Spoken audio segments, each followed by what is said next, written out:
Le mot démocratie en lui-même ne veut pas dire grand-chose. Ce qui est important, c'est l'adjectif qu'on met avec. Notamment, par exemple, démocratie directe, c'est pas la même chose que démocratie indirecte.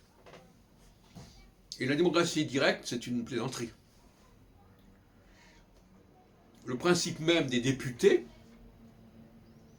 c'est justement que le peuple envoie des députés et que ce sont ces députés qui vont former qui vont aider à former le gouvernement. Parce que parmi ces députés, on va s'extraire un gouvernement. Et c'est intéressant sur le plan de la sélection.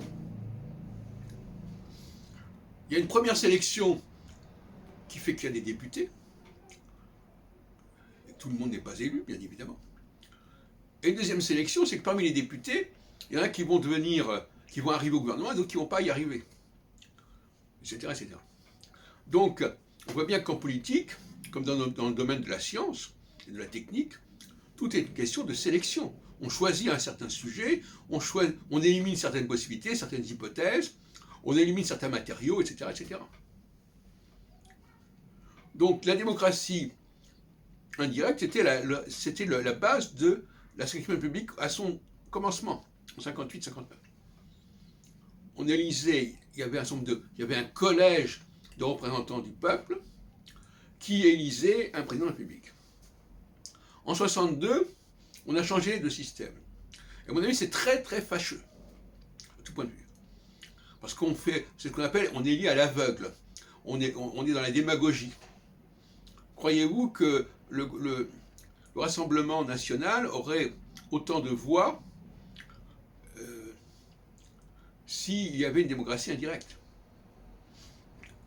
etc., etc. Donc, voilà, nous sommes pris là-dedans. Et la réforme de la Constitution serait de revenir à la démocratie indirecte. C'est-à-dire, on élit un collège, et ce collège, à son tour, avec des gens qui se connaissent entre eux, de certaine manière, en tout cas qui connaissent leur parcours respectif, vont élire quelqu'un.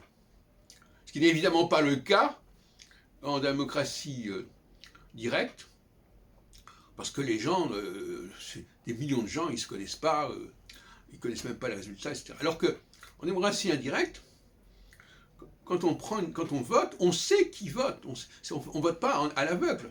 On sait déjà, plus ou moins, qu'est-ce qui va se passer si on fait ceci ou cela.